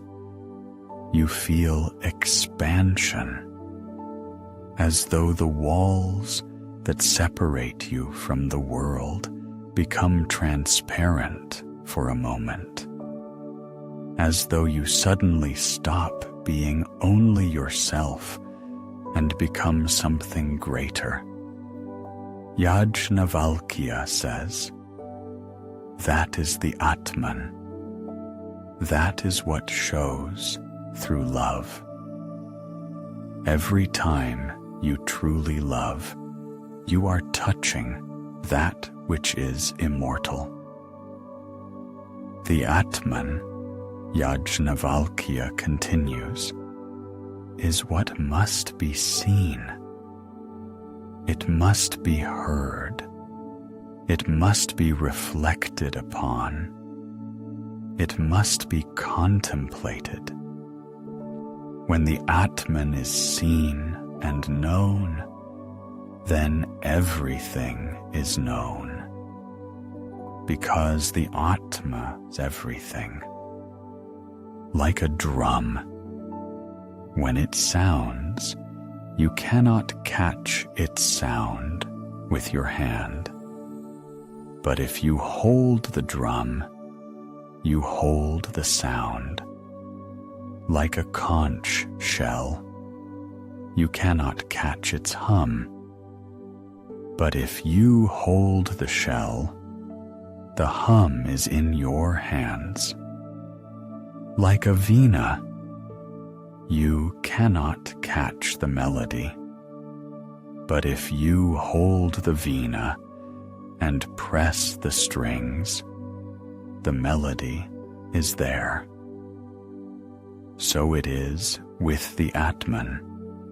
You cannot grasp it apart from the world. But if you understand the world, you will understand the Atman. Because the world is the Atman. Everything that exists is an expression of a single self. When you look at a tree, it is Atman looking at Atman. When you listen to a river, it is Atman listening to Atman. When you love another person, it is Atman loving Atman. There are not two, there is only one. Yajnavalkya ends his teaching in a strange, almost unsettling way. He says, after death, there is no consciousness. Maitreyi is horrified. How can there be no consciousness? He has just been speaking of the immortality of the Atman. And Yajnavalkya explains, consciousness is division. I see this, I hear that. I know one thing, not another. When the Atman realizes its true nature, when the drop understands that it is the ocean, then division disappears. Not because consciousness goes dark, but because there is nothing left to look at from the outside. When everything has become one, who knows whom? Who loves whom? There is no other. There is only this. And this is immortality. Yajnavalkya spoke his final words, rose, and left into the forest, into silence, forever. And Maitreyi remained with this knowledge, war like an ember you hold in your palms. Knowledge that love is neither weakness nor illusion. Love is the only window through which immortality looks upon us. And in another Upanishad, far from the court of Janaka, another teacher would repeat this truth, but in entirely different words. Words so simple that they fit into 3 syllables. The Chandogya Upanishad tells a story that begins with pride. A young man named Shvetaketu returns home after 12 years of studying with a guru. He has learned everything: hymns, rituals, grammar, astronomy, logic. He knows the Vedas by heart. He has passed through every level of recitation. He is a scholar, and he knows it.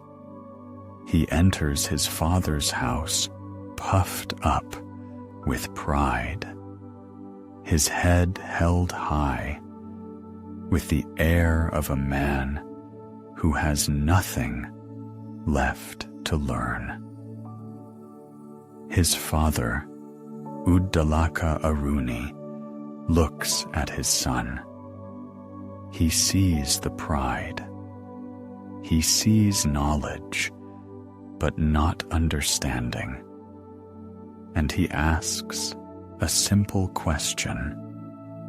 Shvetaketu, did you learn there that by which the unheard becomes heard, the unperceived becomes perceived, the unknown becomes known? Shvetaketu does not understand. How can a single piece of knowledge open up everything? How, by learning one thing, can you know all things? His father explains through an example. Just as, by knowing one thing made of clay, you know everything made of clay. A pot, a jug, a bowl, they differ in shape and name, but their essence is one. Clay. Change the shape, the essence remains. Break the pot, the clay goes nowhere. All differences are in name and form. The essence is one. Shvetaketu listens, but he does not yet understand. And so Uddalaka begins to teach through 9 examples, one after another, each simpler than the last, and each ends with the same words, 3 words that will become the most important in Indian philosophy. Tat Tvam Asi. You are that. He says, take the fruit of the banyan tree. Shvetaketu takes it. Break it open. Shvetaketu breaks it. What do you see? Tiny seeds. Break open and Shvetaketu breaks it. What do you see now? Nothing, Father. There is nothing there. And Uddalaka says, from this very nothing, from this invisible essence that you cannot see, this enormous banyan tree has grown. A tree under which an entire village can find shelter grew from what is invisible, from what appears to be nothing. Tat Tvam Asi. You are that. You are of this same quality, this same nature. Then he says, put salt in water overnight. Shvetaketu does so. In the morning, the father says, bring me that salt. Shvetaketu looks, but the salt is gone. It has dissolved. Taste the water from the top, says the father. It is salty. taste the middle, salty. Taste the bottom, salty. You cannot see the salt, but it is everywhere. It has penetrated every drop. It has become the water without ceasing to be salt. This is how, says Uddalaka, the invisible essence pervades everything that exists. You cannot see it, but it is here. It is in every tree, in every stone, in every breath. Tat tvam asi, Shvetaketu. You are that. One more example. Rivers flow to the sea. One flows from the east, another from the west. When they enter the ocean, they cease to be rivers. They do not say, I am that river, I am this river. They become the ocean. So too all beings, says Uddalaka, when they reach true being, they do not remember, I was this, I was that. They simply are. 9 examples. 9 times the same phrase is repeated. Tat tvam asi. Each time, after a new story, after a new image, after a new turn, like a wave washing onto the shore again and again, always the same, always different, clay and the pot, the seed and the tree, salt and water, rivers and the ocean, a sleeping person who does not know where he is, yet no one ceases to consider him existing. A person led blindfolded far from home, who does not know where he is, until someone unties the cloth and shows the way. Tat tvam asi. 3 syllables, 3 words. You are that. You, Shvetaketu, with all your books and learning, with your pride and ignorance, with your body and name, you are that. The very thing from which the banyan grew, the very thing dissolved in the water, the very thing that makes the ocean,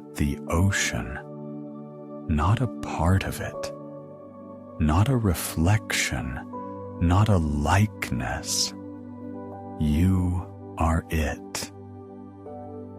These 3 words, Tat tvam asi, became one of the 4 great sayings, the Mahavakyas, the pinnacle formulas of Vedic thought.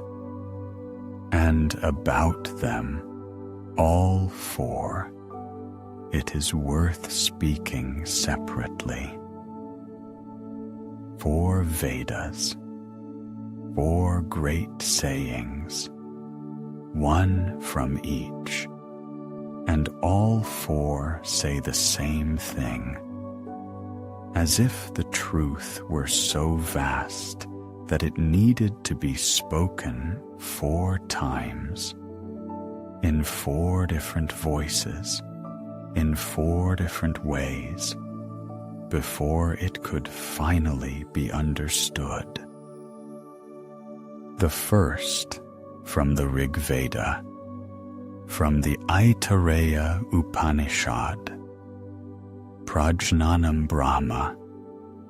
Consciousness is Brahman, not a part of Brahman, not a quality of Brahman, but Brahman itself.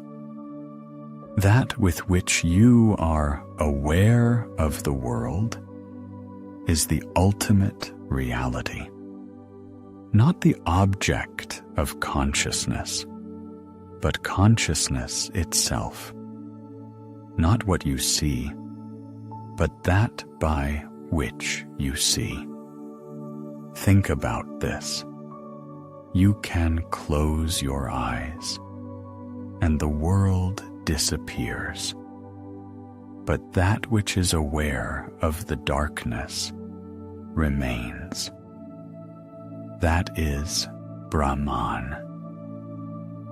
The second, from the Yajurveda, from the Brihadaranyaka Upanishad, the very one in which Yajnavalkya spoke. Aham Brahmasmi. I am Brahman. This is no longer description. It is proclamation. Not consciousness in general, but my consciousness. Not somewhere out there, but right here. I, the one who is listening to these words right now, the one who breathes, who feels the weight of the body and the softness of the pillow. I am Brahman. I will not become it someday. I was not it long ago. I am it right now. The third, from the Samaveda, from the Chandogya Upanishad, whose story we have just heard. Tat Tvam Asi. You are that. Here the voice addresses another.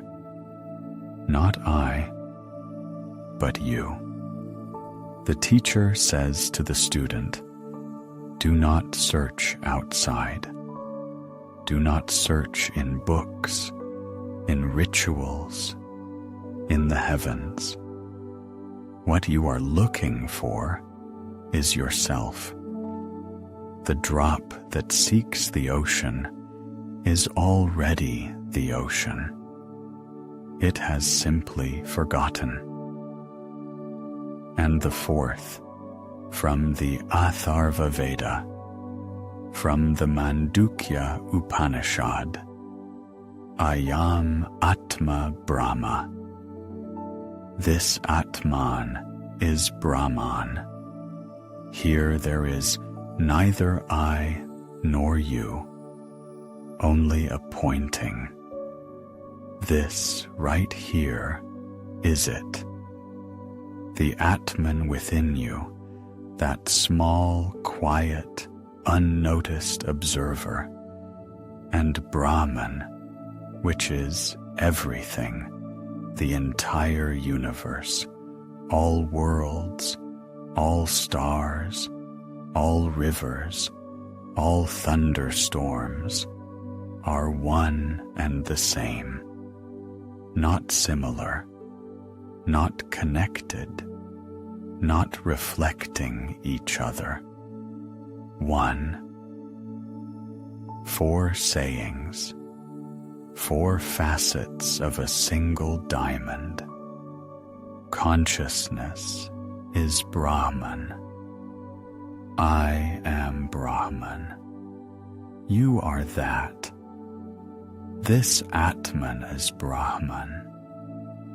The entire weight of Vedic literature, thousands of hymns, hundreds of rituals, dozens of Upanishads, centuries of reflection, ultimately comes down to these few words: everything that is one, and you are it. But here it is worth pausing and taking a breath, because we have traveled an enormous distance. We began with fire, external, physical, burning on a copper altar, with butter hissing on the coals, with the cry of Svaha rising toward the sky. And now we have arrived at the inner fire, consciousness, which burns without wood, without butter, without an altar, burns by itself, burns always. In one of the later texts, the Kaushitaki Upanishad, this thought is expressed directly.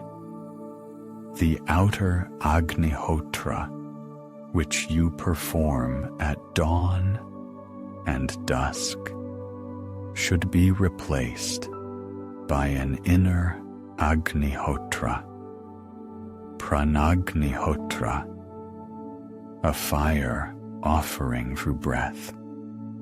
You do not pour butter into the fire, you breathe.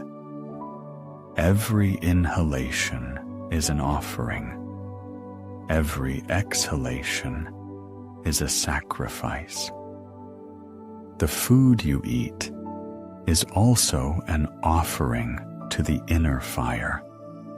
All of life becomes a ritual, not because you perform special actions, but because you begin to see the ritual in every action. This is what happened. Over the course of several centuries, from the Rig Veda to the later Upanishads, the fire moved. It began on the altar and ended up in the heart. The ritual began with butter and grain and turned into breath and attention. The priest stood outside, performing actions with his hands, and then sat down, closed his eyes, and understood that the priest, the offering, and the fire are himself. You are the priest, and the offering, and the fire. You are the one who gives, and that which is given, and the one to whom it is given. This is not the abolition of ritual. It is its deepening. The Vedas were not rejected. They were understood anew, understood from within. What had seemed like rules turned out to be metaphors. What had seemed like formulas turned out to be signposts. Signposts pointing to something that cannot be expressed in a formula, something that can only be experienced.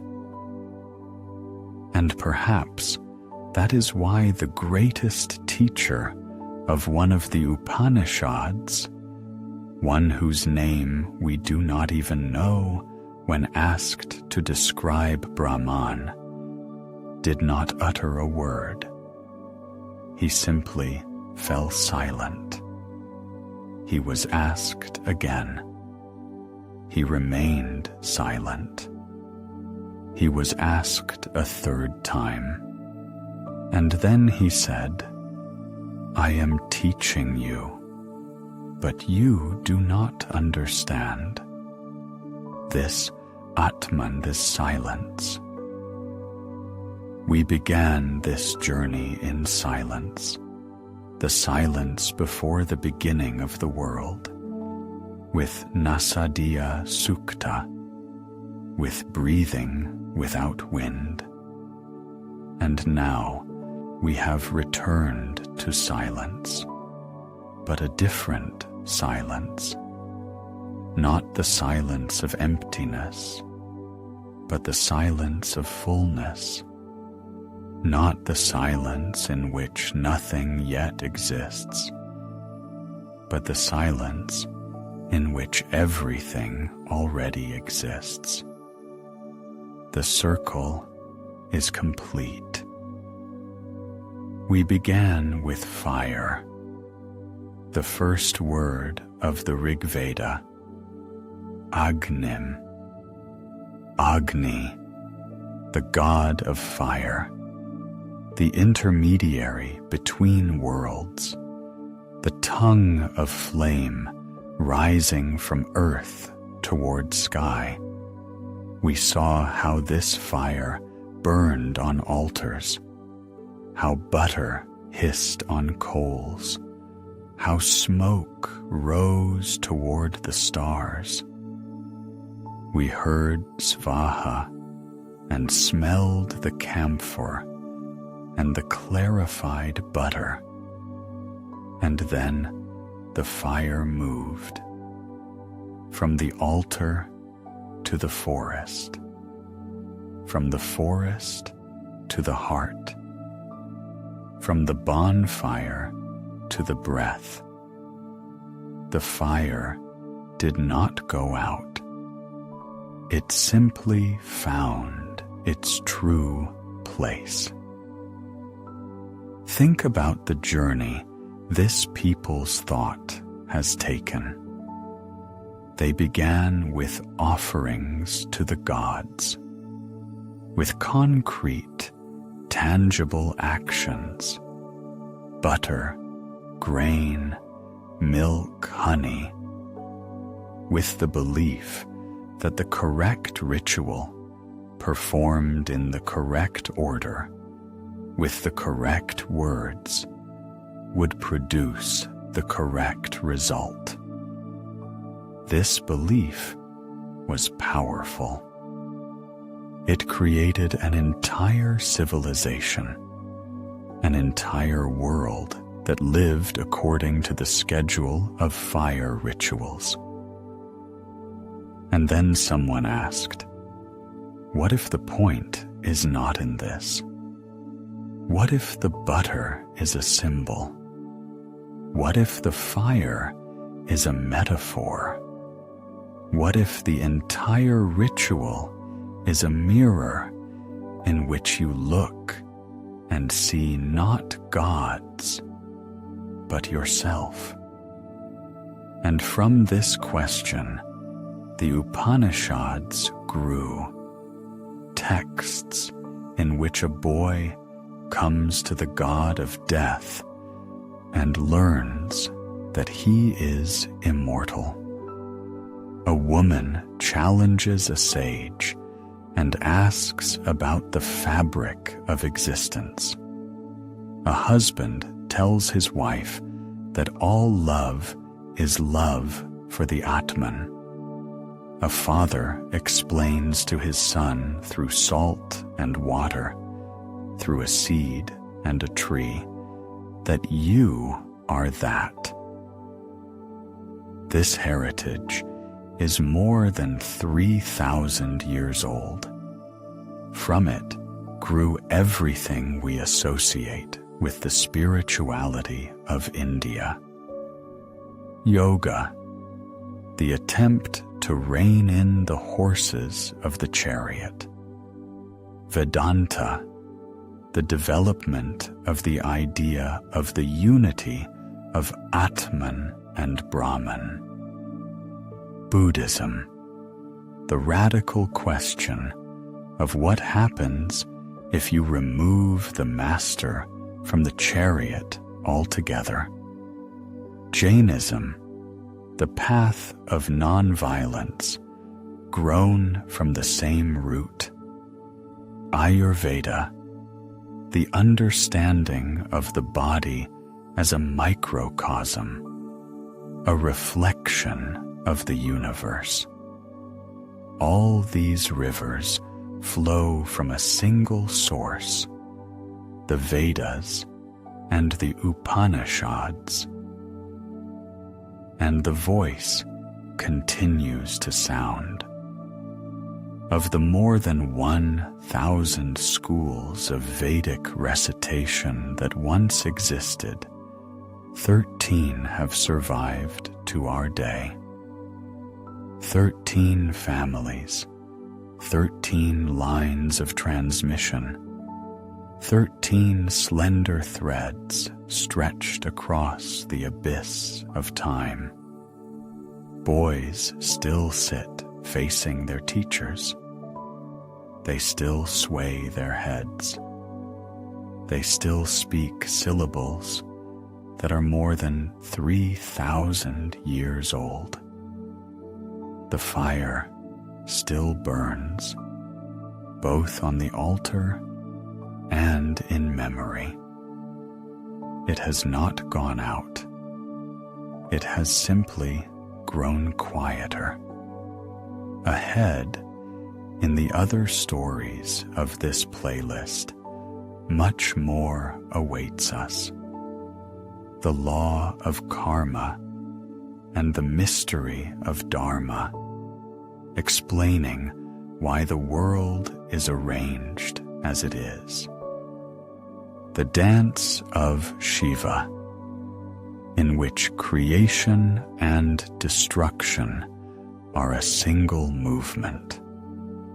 The 8 gates of yoga, leading from body to spirit.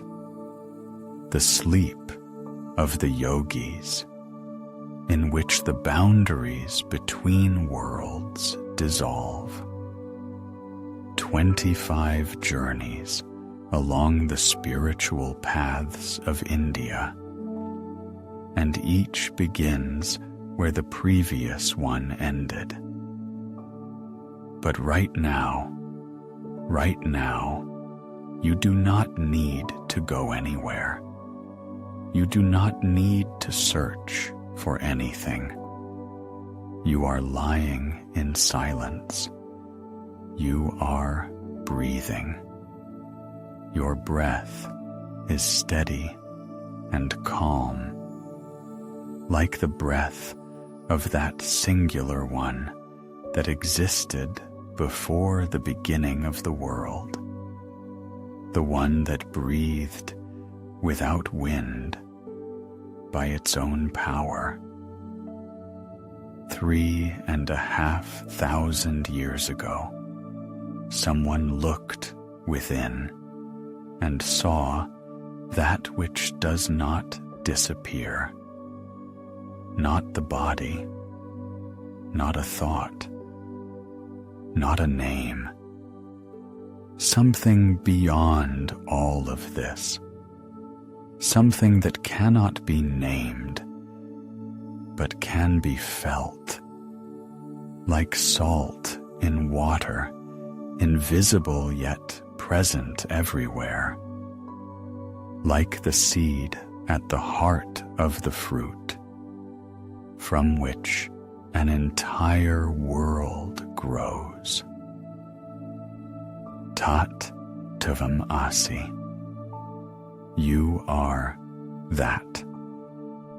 These words were spoken long ago, on the bank of a river that no longer exists. But they have not become any less true. They sound even now, quietly, almost inaudibly, like the silence that comes after the fire has burned down, like the peace that arrives when all questions have been asked, all stories have been told, and only breathing remains.